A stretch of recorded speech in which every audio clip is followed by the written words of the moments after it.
DreamHack ASTRO Open is brought to you by ASTRO, Monster Energy, Corsair, Zowie, and Intel.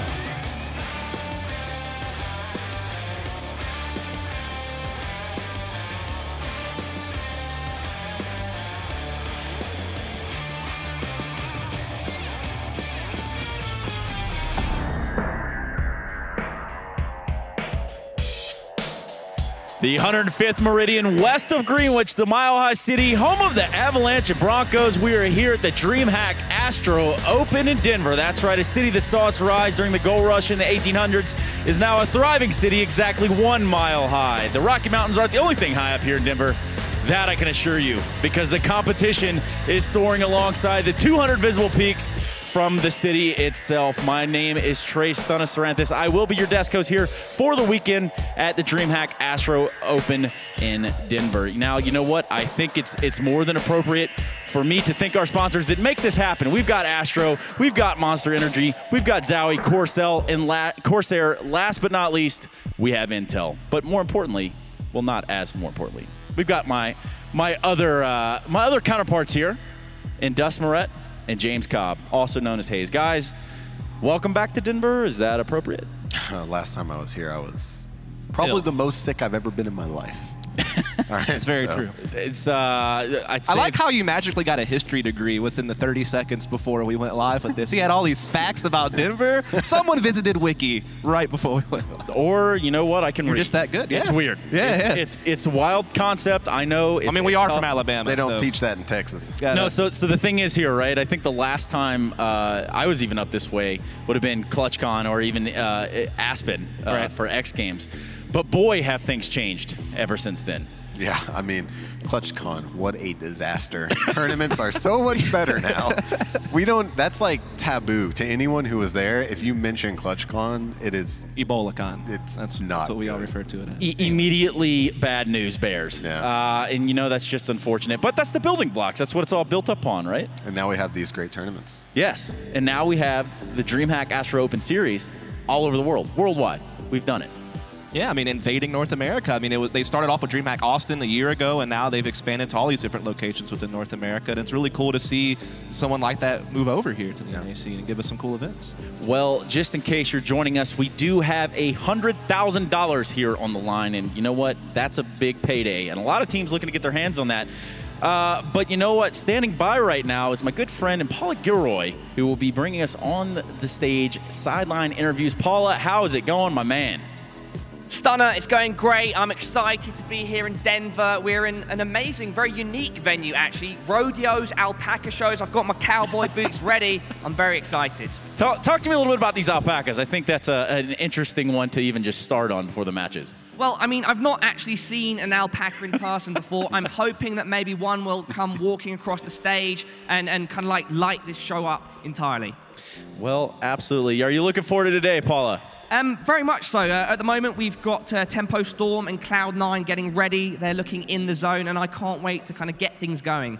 Yeah, a lot to prove here for some of these teams. But thank you, Paula. We'll be checking in with you throughout the day. Thank you, Stunner. And you know what, guys? We have a hell of a tournament on our hands. And why is that, Dust?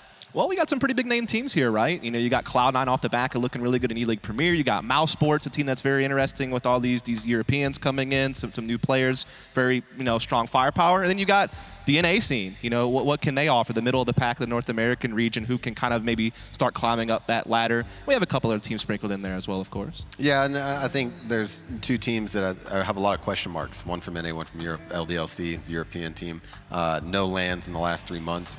At least not international lands. So very curious to see how they're going to perform here. And then also Tempo Storm. Their last land was at iBuyPower Landfest, and it was not a good showing for them. No, it's definitely not. Brazilians are known to have very good practice regimens and improve very quickly. So hopefully they can show something here. I mean, my whole thing is Braziliancy, right? It's like they're able to just kind of bring it back full circle whenever things get a little tough. But nonetheless, we're going to take a look at Group A right now because we got to start the show off and kind of paint a picture as to what matches to expect today. We've got Cloud9, Tempo Storm kicking us off, followed by Counter Logic Gaming and the Renegades. Guys, talk to me a little bit about Group A. Yeah, so I think this group is very open-ended. I think Cloud9 probably will take the first slot in this group, but as for second place, it's really hard to determine whether it be CLG or Renegades. I don't think Tempo Storm has much of a chance. But, you know, like I said earlier, they are known to improve a lot, the Brazilians. So who knows, they might show up here and prepared really well for their group. But I see Cloud9 taking it out of this group easily. And then CLG and Renegades battling for that number 2. I think that'll be definitely a good close second for the group for sure. Let's take a look at Group B real quick. Dust, kind of run us through here. We got Mouse Sports, LDLC kicking it off over in that group, and then Big and NRG. Yeah, I mean, I think just like Group A, you have one clear favorite in this group to take the first seed. That's, of course, Mouse Sports. I think everyone thinks C9 Mouse Sports should be the final, so you'd expect them to come out first. And then there's a lot of question marks in there, right? Energy, Fugly taking over in-game leader, just brought in a new 5th. Big, you know, look good at the major group stages, but not sure past that how deep they really are. And then an LDLC team that, like James said, I mean, hasn't really played much offline. When they did, you know, at Copenhagen Games in the last minor, they were dreadful. Like, they didn't really play well at those events. Their online results have been quite mixed. So I think there's a lot to prove for some of these you know, European teams that aren't really considered top 10 teams yet. Well, it's, you know, it's also important that we note just kind of how this tournament works, right? If we could take just a quick look at the format, it's going to be double elimination GSL style groups. So with that being said, we have 8 teams vying for their spot into the playoffs on the final day. 2 teams today will actually earn their berth there. So with that being said, certainly some work cut out for them there. But let's go ahead and focus down now on our first matchup in Cloud9 and Tempo Storm as they do take the stage right now, getting set and getting ready. Yeah, I mean, I think Tempo Storm is up against a momentous task going up against Cloud9. I mean, every time I've seen them so far play against a professional level team, it hasn't really gone so well for them in some of these online qualifiers, even like lower level pro league teams like a Rogue or, you know, like a Ghost or something like that, even struggling against those teams. And you have Cloud9, who we're looking at here, who's like one of the cream of the crop teams of NA next to Liquid that you expect big things from on a regular basis. So interestingly enough, right, the story is told. There was a roster adjustment within Cloud9. There's been time now for this roster to kind of develop. Where do we see them sitting today? You know, they are clearly behind Liquid in the NA scene. I think Liquid's truly the #1 right now representing our nation. But Cloud9's making a vibe. They're improving a lot lately. I think they're starting to find their form and their system. I think Valens is now working full time with them is obviously going to help them big time. Having someone, you know, eagle eye and be like, hey, this is what you need to work on. This is what you're good at, and putting them in the positions that they're going to be successful. And you're starting to see that their EPL season isn't the best, admittedly, but like I said, they are a fairly new team roster-wise, and Tarek is a new in-game leader. So I am kind of on the fence with them as far as. Can I consider them like high tier 2? I'm not really sure. I mean, here's the thing. They blew up at E-League Premier, right? I mean, they had a really good result there. They beat out G2. They made it to the semis. They really challenged Astralis well. Obviously, really fell apart in that 3rd map on Inferno, but looked great in the other 2 maps. But it's all about how do you follow that up, right? Was that just a flash in the pan? Was that just, you know, some type of outlier? Or is this the type of team that we can expect to see in the future that's going to be challenging these elite level teams in and out? I think the talent's certainly there for them to do that, but it's about just proving it a little bit more. Yeah, certainly have their work cut out for them, and of all events, they're still trying to prove themselves. James makes a very good point in terms of the Liquid aspect and sort of the shadowing that's going on there a little bit. Either way, let's flip it over now and look at Tempo Storm, a team that, you know, really not a whole lot known. They're kind of anonymous coming in here, so to say. Talk to me a little bit about this Tempo Storm lineup. Yeah, so Tempo Storm is a team I had the pleasure of playing a lot recently, and I must be honest, I'm not too impressed with them. That, you know, my team, hey, just got to be honest, look, my team doesn't even practice, and we're taking them to close maps, and so that doesn't really look good for them right now, at least. I mean, I know they work hard. I know they have a good practice regimen, and hopefully they can improve. But as of right now, I don't think they're cut out for this. Yeah, I mean, I think the approach is really good from this team. When I've watched their film, they're actually like really well coordinated. They have great executes. They kind of remind me of like an LDLC or a Big that have like just, you know, good team play and just really well developed set nades, and they bounce off of each other well. It's just about being able to have the firepower to match up to their opponents. And like I said, when I'm watching them playing online qualifiers, losing to teams like Mythic and Rogue and Ghost and stuff like that, it's hard for me to feel confident they're going to be able to tackle a beast like Cloud9 that just packs so much firepower. And also, they're going through a roster change. You have to think about that as well. S1 coming in for Destiny, and Destiny was one of their best players. And so that's big shoes to fill for this S1 guy who hasn't really played a lot of big name teams. He's been mostly playing within Brazil. I think there's a couple of guys in here who are pretty good, like Landon's AWP can be good at times. But yeah, I think that this is an uphill battle for them for sure. Well, we're going to go ahead and queue up the vetoes now because we do have to get into that matchup. But I think just interesting to touch on there would be the fact that because this is the first game of the tournament, because this is a team that's coming in that sort of has that unknown factor in what they could possibly do, could we see them in a situation favorable to them?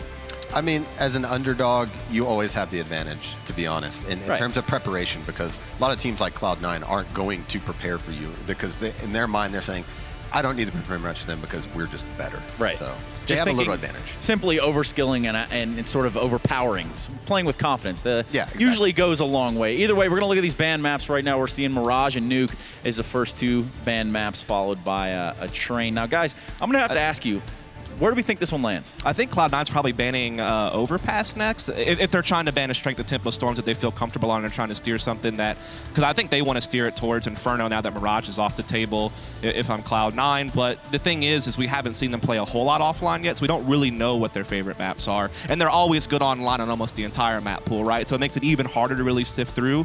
But yeah, I'm not surprised to see that Overpass ban. If I'm Tempo Storm, you've already taken Mirage off the table. That was really good. Maybe you're thinking about getting rid of Cobblestone. Their results haven't been that great there, and Cloud9 has a lot of firepower to be playing you on that map. As you know, the meta on that map is quite simple, right? So I mean, a lot of firepower on C9. Might want to avoid them on Cobble, I would think. We could see an Inferno match here, actually. Cash gets off. I'm very surprised to see Tempo ban Train so early. Statistically, it's one of their best maps. And True. I figured that would be the map that both teams would want to play, but this is where I mentioned earlier to Stunna. I think they probably prepared for this best of one a lot, and they had something in mind that they wanted to do. Yeah. So that they knew they wanted to play Train. So if they got rid of it, they could play the bans. So we're going to Inferno, boys. A hell of a map to kick the tournament off on. But ultimately, what do we know about needing to happen here? I mean, it's obvious that Skadoodle's op needs to be alive, shutting down some angles and some avenues of approach over on CT side. But what else can we say about going into Inferno? I mean, Skadoodle has not been the best lately. I'll just be honest. I'll put it out there. He has not been the best. He doesn't need to be the best, to be honest, on a team this stacked. But Cloud9 needs to stay aggressive, stay confident, and they'll take this easily. Tempo needs to find a way to stop that aggression, and if they can't, they're in trouble. Well, I'm going to encourage the viewer at home to get involved in this. And, well, you know what? Cast your vote in the Twitch chat right now using exclamation point C9 or exclamation point Tempo, and we will review those results before we go live. So, Dust, tell me a little bit about what needs to happen for Tempo Storm to overpower on Inferno. You have to contain the firepower that Cloud9 has. I mean, look, Cloud9 has that strength of having so many aggressive-prone riflers that they can just swarm a site and out-trade you. It's the strength that Optic used to have whenever they were winning E-League Season 2, and a couple of those guys are on this team, right? And so they're very used to having that type of style when you have the rifles that Cloud9 has. So it's about being able to contain that, maybe try to disrupt them on your CT side, maybe try to break them up, try to fight for banana control, slow them down a little bit. And I think that Tempo Storms have to beat them with their playbook. They have a lot of cool, nifty executes on their T side on Inferno, some more unique twists to things. So I think they're going to have to try to use tactics to maybe try to outbrain Cloud9 in a way. Yeah, and I think that's one thing that's true for all Brazilian teams. They prepare really well. Yeah. And they always have good strats to fall back on. They don't need to use them. As you watch SK, sometimes they do a lot of what we tend to call scrimmy type things, where they go for picks and do little I guess, tactical plays on opposite sides of the map. They're not grouped up doing something together or throwing the full execute.